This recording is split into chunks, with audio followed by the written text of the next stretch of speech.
There's always ups and downs wherever you are. The grass is not always greener on the other side.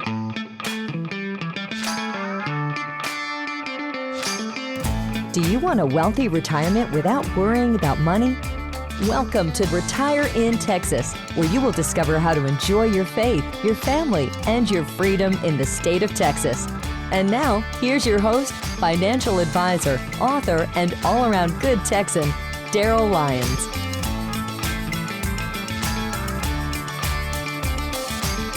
Hey, this is Daryl Lyons, and you're listening to Retire in Texas. So thanks for tuning in. Retire in Texas is sponsored by Pax Financial Group, so be sure to visit paxfinancialgroup.com. I'm the CEO and co-founder of Pax Financial Group, and I have to tell you that this information does not constitute legal, investment, or specific tax advice. So be sure to visit paxfinancialgroup.com for more information. And for those that need to contact and have a conversation with a financial advisor, you just need to text Texas to the number 74868. So super excited today because I've got Mary Brooksbank. I've known Mary. Mary, how long have I known you now? Long enough. Long enough. It's been a long time. Walked a lot of life together. Awesome. Yeah. Really love your family. Enjoyed just kind of seeing you guys just progress through your careers and take different turns. And so I think it took me a while to get you on the show, though. Like, I've been wrangling you for a while. So did Christy what did she have to do? Did she bribe you or something? Well, it was close to it. I mean, I had to retire first. That's okay. And that was the issue. That was the catalyst. So, okay. So you're officially retired. Officially retired 4 weeks. Oh my gosh. 4 weeks into it. So it's kind of crazy because it's just like we kept talking. Like, here's the thing with you, Mary. You said, I'm going to retire. And then that date would come. You're like, I'm not going to retire yet. And then the date would come. And you're like, I'm not. So over the last 5 years, you were kind of flirting with retirement. Why couldn't you pull the trigger? Some of those times you were like, I think I'm going to do it. And then you just would wait. What was keeping you there? The people, the money, or? Well, the security, and I know it's in my mind, It was the security of a good income, even though you've told me a million times on paper that I could do it. But in my mind, I just had to keep working. And I also had another rule, I guess, in my head too, that I wanted my kids self-sufficient on their own. Yeah.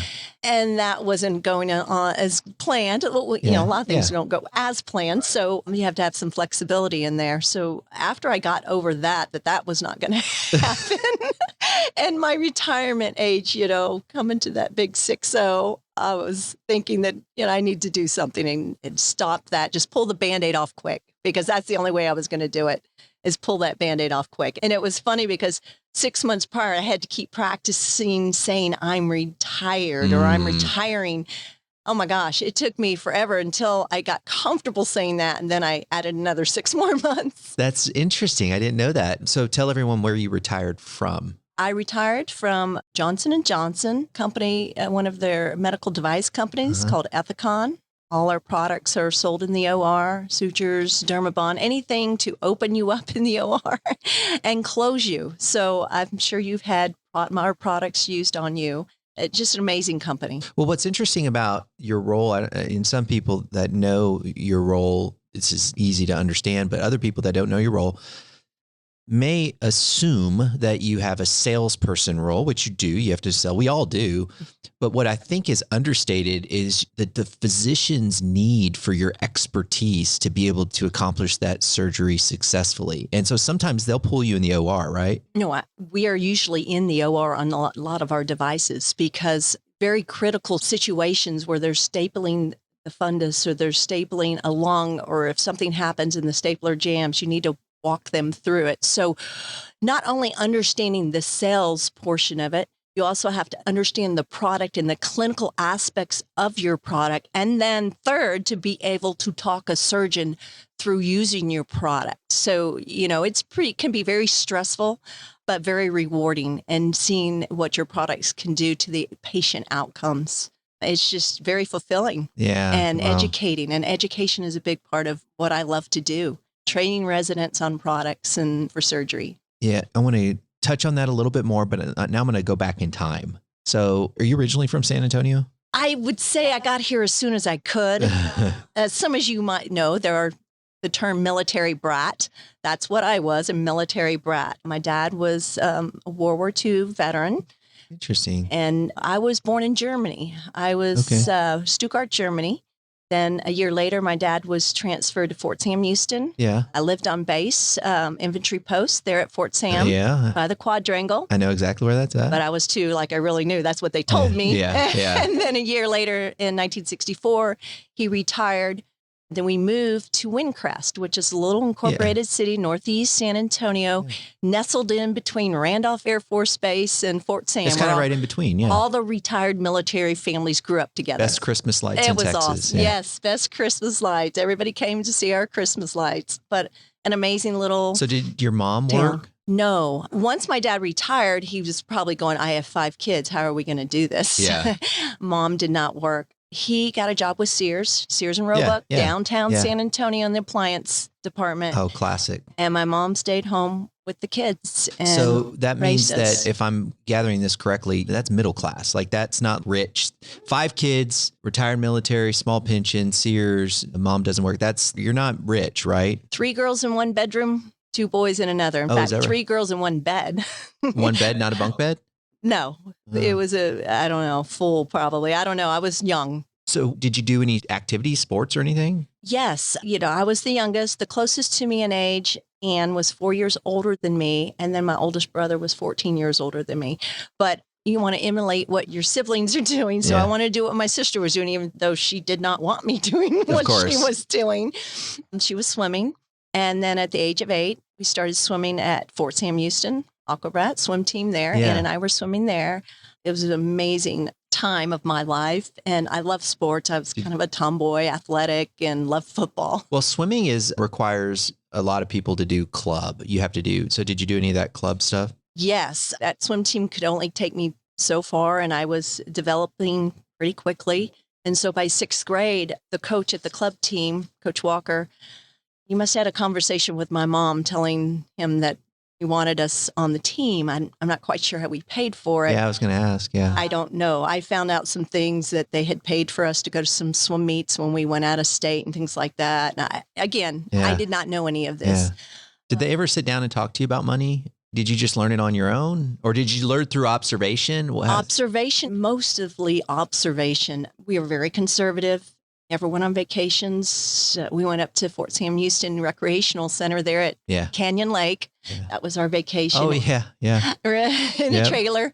We weren't around any family. All my mom and dad's family were all upstate New York. In fact, my parents, both their parents were deceased. I think my dad's father was still living. Again, we didn't have family around, so we were our own family. But we just, hand-me-downs. Yeah. Mom made clothes. And again, I wanted sports. I loved athletics. So I swam all the way up through college. And so where'd you go to college at? I went to the University of Oklahoma. All right. Boomer Sooner, those Texas Longhorn fans out there. Yeah, some people are booing right now. Some people just turned it off. Sorry. Hey, okay, they had the best Texan athletes up there. I'll tell you that. They did. Yeah. So it's funny because I went. A lot of kids now go to OU. A lot of my family goes to OU. So when you graduated, did you get into your career right away, or how did that look? Well, can I tell you something a little strange about this whole scenario? So I got a full ride. I knew in middle school that we didn't have money for college, and I didn't have time to work because I was swimming all the time. I either lifeguarded in between practices during the summer, taught swim lessons. I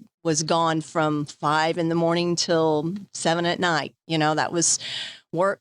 And then I loved school. I mean, my work was swimming, and then school, I was a really good student, very studious. So I got up to OU for, I'm here on a swimming scholarship. My dad was in sales at Sears. Mom stayed at home. She started working at Joske's of Texas, if y'all know that. And then Dillard's to get the discount in middle school and high school. We loved that. We got 25% off. That's a big deal. It was awesome. Anyway, so I went up to one of the seniors on the swim team from Houston. I go, Mary Beth, what should I major in? And this is 1980. And she goes, PLM. I'm like, Petroleum Land Management. Will I make money? Yes. Okay. So I signed up. That's how I picked my major. Land management. Petroleum Land Management. You're part of the exploration team. Yeah. In oil and gas. So you have your geologists, your engineers, and your landmen. They're all together. Landman. Yeah. He was a landman. So I did that 4 years. '84, there was a big bust in Oklahoma everywhere. Yeah. But luckily, I got in one of the big companies, Fina Oil and Chemical Company, based out of Europe, but Dallas headquarters. So I was hired right out of college. And I found out I was the only female professional in the exploration department. How did that in make all you of feel? Fina. How did that make you feel? You know, Intimidated or like, I'm going to not do at this? all. Okay. I swam. I Oh, okay. was a Tom. I hung around guys more than did girls because I didn't like the drama. I just like sports and all that. So I was fine with it. Yeah. I was the only one with a PLM degree. And sometimes I would come into work and I'd ask where the other landmen were, and they were all golfing. No one told me. Yep. But it was awesome. I was fine. Then I started I took my master's program there when they had the night school, when they started the MBA at night. So I worked and did my MBA, and I still didn't know any different, like I wanted to go into a certain field or anything. I was fine. But there was a time when my husband said, Ethicon's hiring. I'm like, what's that? What company is that? Because he had just got a job in the medical field the year prior.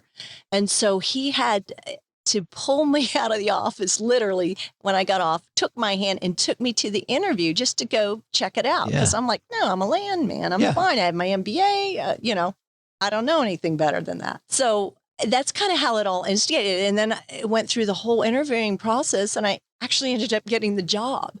So I left on a Friday and jumped right into the medical field. I left on a Sunday to be flown up to New Jersey for 8 weeks of training. And ever since then, how many years has that been now? That Retired with 33 years with 33 years. Yeah. That doesn't happen anymore. Great company. There's always ups and downs wherever you are. The grass is not always greener on the other side. And I felt very confident. I love the company.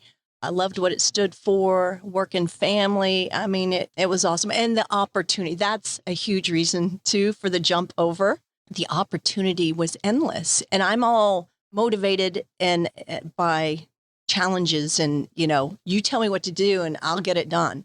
If it takes 2 hours or 20 hours, I get paid for the work I'm putting into. So if you reflect back, was this idea of being motivated by challenges a byproduct of your competitive swimming? Yes, athletics is the foundation. Yeah. And nothing was ever given to me. I always worked for it. So you get in what you put into it, you get out what you put into it. And I was always a hard worker. We were raised that way. No complaining, do it, just get it done. And that's how I tackle everything. Well, faith-based too, though, centered, that got to be ethical. You've always had your faith as a priority in everything that you've done as a mom and a wife and as a business person for a long time. So that's been a critical part of your life. Definitely. My mom instilled Roman Catholic upbringing. I mean, we'd be at swim meets on the weekends in between prelims and finals. We had to go to mass. We had to go to mass. And one thing great about Catholic is that we could go Saturday, anyone from Saturday evening all the way through Sunday evening. So we would be able to catch mass somewhere on the weekend. But that was first and foremost. It hasn't changed. Now people just do a podcast in between everything. Exactly. I know many people that, they're in the sports world and they're like, okay, we'll go and watch a webcast in the parking lot between meets. So that still happens today. Yes. So 33 years, and I know I'm missing a lot here, but for the sake of time, you get to this place where it's time to transition. How did your spouse feel about you transitioning? Did he want you to transition out of work or retire, or did he want you to stay? I think he did. I'm not sure now. He sees that I'm having a little bit too much fun. Oh, okay. Well, tell me about the fun. What is it? I mean, it's only been 4 weeks, but what does it feel like? Like, does it feel like a relief, or do you feel like part of your identity is gone, or is it a tension every day? Well, I thought a little bit of the identity and people need me and all that. Okay. Boy, did I realize, turn that switch and I have a whole different life that I never thought I could have. I mean, it's like my phone's not ringing, the emails, faxes, listen to me the whole time. I was going to say pager too, but that is funny, it's just actually. all that stimulus is like, whoa, it's not there. And that stress level has just dropped at this point, until I get my next statement. Oh, your investment portfolio. Oh, credit card statement. I was thinking of your investment statement. Well, no, that was another reason I kept kicking the can, and then I made a decision, and then all of a sudden the market I know, goes. right? And you know what? I can't tell you how many times that happens. It's like, I'm like, darn it. Everything was looking so good, and I finally told Daryl that I'm going to do it. and then the market goes down. And then it just disappeared. You said something that's very interesting, and I got to laugh as I've never heard this before. We talk about statement risk, which is a real risk that people who look at their statements more frequently, the science has proven it, lots of studies, they actually do worse in their investment because they fiddle with it. But what you said was funny because there's two statement risk. There's one, the investment statement risk, and the other one's the credit card statement risk. One. So, but we did some studies with you, or some little tests, some behavioral finance tests, and you're protection minded, meaning because of the way you grew up, being frugal, not having a lot, 5 kids, you tend to protect you think about protection first. Okay, am I going to have enough? I don't want to outlive my money. But right now you've turned that switch off a little bit and you're enjoying life. Like you're spending money. Definitely. You made me get a car. I went out and got a new car. It's great. Yeah. I've had a company car for so long, and this is so nice to have a real luxury car. That's so cool nice. though. It's hard to do, right? Oh, very hard. Because, for those that know me, I didn't grow up with money. So I've had a hard time spending money and I can't explain it. I tell people that all the time. My wife tells me, you can afford that. You can buy that. And I just can't do it. I can't either. So to me, I try to tell my husband, it's more of a practicality and waste. I don't need it. If I had a desire, this is all I ever wanted, I get that. But then there gets this place where you're like, hey, I can get a Starbucks and I don't have to feel bad about it, right? Getting there, but the Starbucks thing. The Starbucks, yeah. That to me is like, I'll make coffee at home. Yeah, okay, I got gotcha. my own frother the other day, so now I can froth my own, make it just like Starbucks. That makes sense. So is there anything that you find yourself splurging on that you didn't before? No. Not yet. Okay. No, just visiting friends and really just not having to have schedules and phone calls and Zoom calls and everything else I have to work around, where it's actually my schedule. I'm not used to having my schedule to work on. Great point. I want to ask you about that real quick. And I know we're getting close to the end, but I told you I wouldn't even cover all the questions. We'll have to have a part 2. Yeah, because I have a lot to tell you. Let me just ask 2 more questions. One, what does the next chapter look like? You've retired relatively young, which is in good health. I'm assuming you don't have to say anything about that, but yes. What are you going to do? What do you I want to get my household in line first, but I will do something. I have to do something down the road, probably real estate with my husband, because he'll be retiring soon at the end of the year.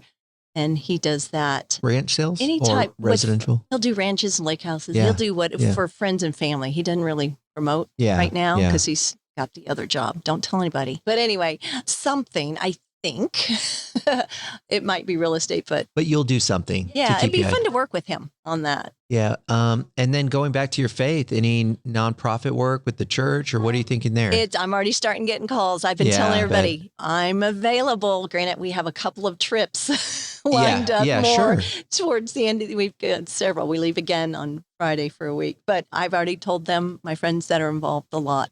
Yeah. Call me. I'm available. That's so cool. I can help get organized and get things done. You're going to be so stinking talented for an organization that needs just kind of that business acumen. But what's interesting about your business acumen is it comes from a female point of view, which is, it's going to be invaluable. The challenge for you is to be able to say no when eventually word gets out. I know people are going to call me up already and say, hey, can she help here? I'll be more than happy to. But yeah, there's so much to cover. I think your journey is really inspiring in a lot of ways because you came up through a humble beginning. Really, swim really gave you a lot of the skill sets that, as a result of the hard work, discipline, overcoming challenges, made you who you are today. And of course, family values, your mom, your faith. Got me through a lot of things. And your faith got you through. We haven't touched on your life stories has much more depth than we could cover today. But I'm looking forward to the next chapter. So am I. Now that you got me here finally, Daryl, I finally took your advice and feel confident and comfortable about it. It's going to be fun. Now, the final, most important question. What's your favorite salsa? Okay. We all know Chewy's has that. I can't ever figure out what the name is. I had to look it up. It's their creamy jalapeno cilantro dip stuff. Oh, that green stuff. And then sometimes I'll mix it with their salsa too, but I could drink it. It's so good. You have to mix it. Yeah. I like mixing it too. Yeah. Chewy's. And the chips, there's no calories in those chips, right? No. So good. Not at all. But it reminds me, I might need to go there and get some. That's exactly right. But there are one at HEB, all my HEB friends out there. They have it at HEB? There's a Mark's, a new salsa that they have. It's Mark's. Uh-huh. MARK''S, and they have 4 different types of salsa, and I love their roasted salsa, roasted something salsa. I get that. I like the roasted one too. But it's Mark's, so FYI. I have no affiliation, I promise. You don't to sell any it? Mark's. That's not your new business? No, Yeah, no, okay. don't work for HEB yet. Yeah, exactly. Well, look, this has been awesome. Thank you so much. Again, I wish we could Sure. cover so much more, but maybe part 2. Definitely. Yeah. Thank you. And for those that are listening, I appreciate you tuning in today. You've listened to Retire in Texas with Mary Brooksbank. I'm your host, Daryl Lyons, and I want to remind you to text Texas to 74868, and you can speak to one of our advisors complimentary. And I want to ultimately remind you that you think different when you think long-term. Have a great day. This is thepodcastfactory.com.